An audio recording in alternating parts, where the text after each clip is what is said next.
Total War Warhammer 3 hasn't yet announced its full roster of lords, and there is still plenty of hype about all the lords that are in the hopper, or at least the hopeful hopper, for future additions to the game. From fan favorites that have been requested since Game 1, to some of the more recent lords that are being hoped for with the advent of Chaos Demons in Game 3, there is quite the list. In this video today, I'm going to discuss 5 of the most anticipated lords for Total War Warhammer 3.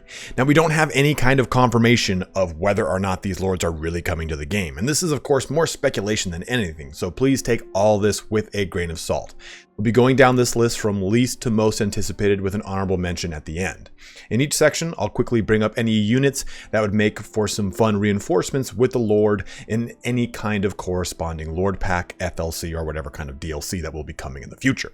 If you want to see what lords are in this list or want to just simply jump ahead, I've put them all in the description and timeline so you can just quickly navigate to the sections of the video that most interest you. As always, guys, if you're enjoying this type of content, please don't forget to like, comment, and subscribe. All these things help out in varying degrees to any and all content creators you watch. Lastly, if you have not yet picked up Warhammer 3, you can pre-order it using the Nexus link in my description. You get a Steam key directly from the developer, and it's a great way to support the channel. But let's get started on the top 5 most anticipated lords of Total War Warhammer 3. Our first lord is in fact a lady, and it is the Queen of Vampires, the leader of the Lamian vampire bloodline, Neferata. This leader of the Vampire Counts faction could bring a lot of fun playstyles in her own Lamian or Silver Pinnacle sub-faction. Expanding the roster of the existing vampires, she could bring more Lamian-themed lords and heroes to the table.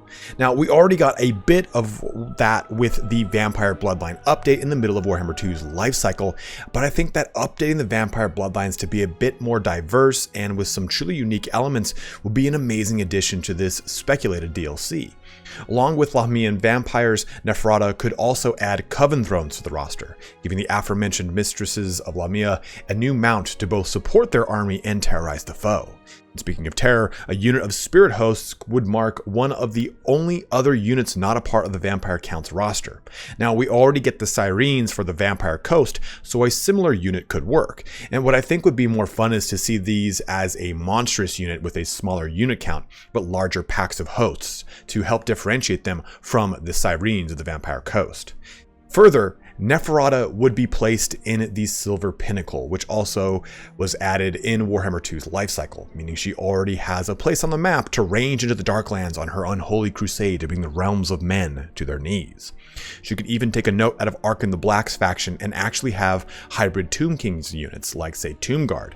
After all, she was the very first vampire and the Queen of Lamia. This could also unlock skeleton archers or even unique tomb archers for the roster, giving her sub-faction some diversity with ranged units.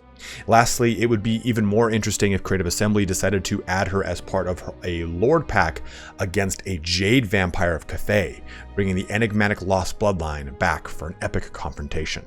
Next up is the dreaded Maggot Lord Tamurkhan, one of the strongest Nurgle lords to have ever existed, and a powerful Kurgan that ranged from east to west of the Darklands, spreading rot and corruption in his wake. Before we go into some detailed mechanics, we have to address the fact that it seems that CA isn't going to be adding any Mortal Chaos legendary lords and saving them for lord packs more than likely. While there are plenty to choose from, especially with Nurgle, Tamurkhan is the only one that has had his own Forge World supplement that updated a ton of rules for older races, including the Chaos Dwarfs, the very same supplement I'm sure CA will be using for inspiration of that army. In addition, we aren't quite sure how Regiments of Renown will work for any mortal units in the Chaos Demons armies, so these Lord packs could be a chance to add mortal Regiments of Renown to the Warriors of Chaos, which I'm also assuming will be the mortal undivided faction come Game 3's launch. But as far as units go, there are some juicy, which is a disgusting word to use when talking about Nurgle, options that could be added to the roster. The mighty toad dragons that Tamurkhan himself rides into battle are just despicable creatures. In addition, bile trolls would mark another variant of the many trolls that we've already seen in the Warhammer trilogy, only this time with more pus and probably poisoned attacks. Pox Riders are a fun new cavalry unit that would place Plaguebringers, the lesser demons of Nurgle, on top of Plague Toads, another unit that could be added in. Both in conjunction could make for some virulent, monstrous cavalry that leaps and chomps its way into the enemy. Rot Knights would bring some heavily mutated mortal punching power to the list, riding atop disfigured rot beasts that would line up with Khorne Skullcrushers as far as more heavy shock cav goes. Lastly, the Putrid Blight Kings would make for another monstrous infantry unit, similar almost to what we get in animated Hulks, only not undead, not ogres, and most definitely Nurgle. Placing Tamurkhan in the Cold Mire to the north would make a fitting beginning for the Maggot Lord's blessed campaign in the name of Papa Nurgle. The number 3 goes to Valkia the Bloody, easily one of my favorite characters of Chaos and perhaps one of the more requested characters for a possible Khorne roster themed DLC. Warhammer's take on the Valkyrie, Valkia would bring a lot of the same treatment we'd probably get from a Tamurkhan style DLC. That is to say, more mortal Regiment of Renown units for Warriors of Chaos, and then demon units that we would see in the Khorne Demons roster. Of course, we'll have to wait and see how this plays out, but I think dealing with the mortal and demon rosters of both Mono God and Warriors of Chaos is going to be an interesting challenge for CA. Either way, the Gore Queen could be accompanied by some of the end times units we got from the Scaramore, which is a tribe of barbarians that is heavily dedicated to Khorne, standing out as one of the most esteemed Khornate tribes in the Chaos Wastes. The Skull Reapers would be brutal Khornate warriors with massive two-handed axes and swords, mulching through hard targets with armor-piercing and anti-large. Perhaps the same berserk mechanic that Norska gets, while the Wrathmongers would be similar warriors, but with these blades attached to chains that whirl around them as they swing into the fray. Needless to say, they'd probably have the opposite, anti-infantry and AP, allowing them to buzz through lower tier infantry. There are some other units that might accompany Valkia, but her taking up residence in wherever the kind of quote-unquote Khorne realm is in Warhammer 3 is pretty safe to say, with a possible starting position in Upper Nagaroth on a combined Immortal Empires map would place the Gore Queen in a glorious position to sweep south in a massive blood tide. Alright, our top 2 choices are some heavy hitters, and Thanquol is a character that Skaven fans have been asking for ever since Warhammer 2 launched, and he wasn't part of the starting lineup.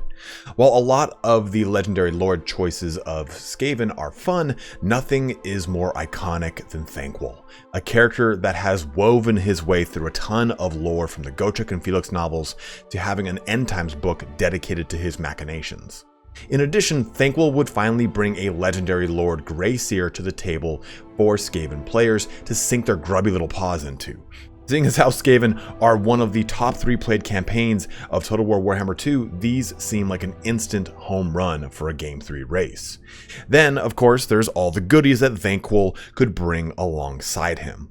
Namely, of course, the Vermin Lords. There are plenty of art pieces in Total War Warhammer that depict the Horned Rat and the Vermin Lords that share his likeness, all referencing their newer look from the End Times, and the Horned Rat's machinations are central to the plot of Warhammer 2. So it makes sense to finally play what is arguably the greater demons of the Horned Rat in the Vermin Lords, especially if the End Times variants are included in the roster, giving the Vermin Lord a lot of playability.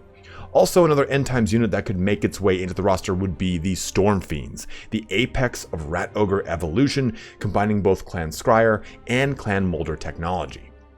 Essentially, a Skaven Packmaster is fused into a Rat Ogre to help with its mental capacity, giving it an intellectual edge above the other variants of its kind. This also means a ton of new weaponry, massive claws that shred armor and targets alike, rattling guns, explosives, anything.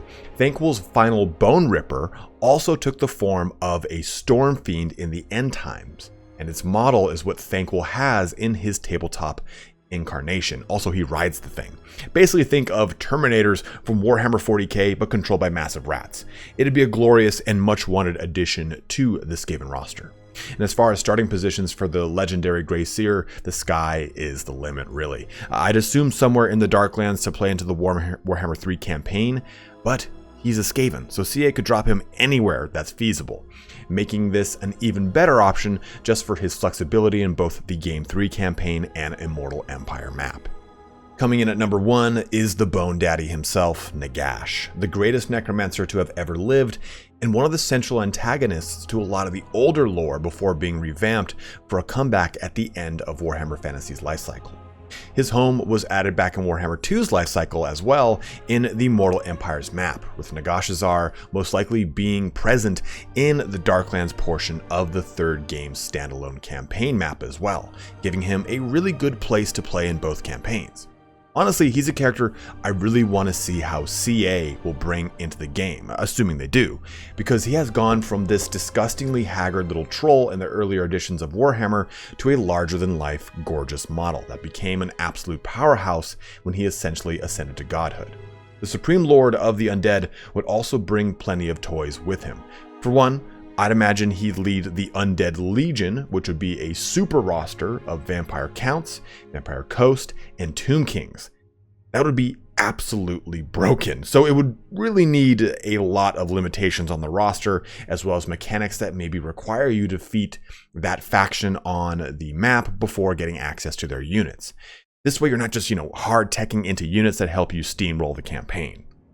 In addition, Nagash could help bring more gas to the table, a monstrous infantry unit that would bring some heavy AP, anti-large, or anti-infantry, depending on the weapon loadout. I did a quick lore video on these guys in the upper right that you can take a look at, but they're one of my favorite units that were added in the end times, and their aesthetic went on to influence the Ossiarch Bone Reapers of Age of Sigmar. Also, defeating each faction might unlock that faction's legendary lord as a Mortarch, atop a new mount, the Dread Abyssal. There are really a lot of fun gameplay mechanics they could go and do for Nagash, and to be frank, I truly think that this would be something that could come at the end of Game 3's lifecycle as a sort of send-off. Unless this was really well balanced, the faction could just get out of control really fast. Now, as a quick honorable mention, I have to bring up Toddy. Boris Todbringer needs his own faction. I didn't think it'd be fair to put him in this video since we technically already have him in the game, but a full Middenheim or Middenland faction is needed. Mainly because the Empire is the most played faction in the campaign, and while Kislev is a human faction, it's definitely not the Empire. A true Middenheim would give an Empire presence in the Game 3 campaign, as Middenheim and Kislev have their own pact that sees an exchange of military units between them in the lore. The multiplayer roster for Middenland in the current game is gutted, with the Sigmarite elements of the Empire faction removed from it.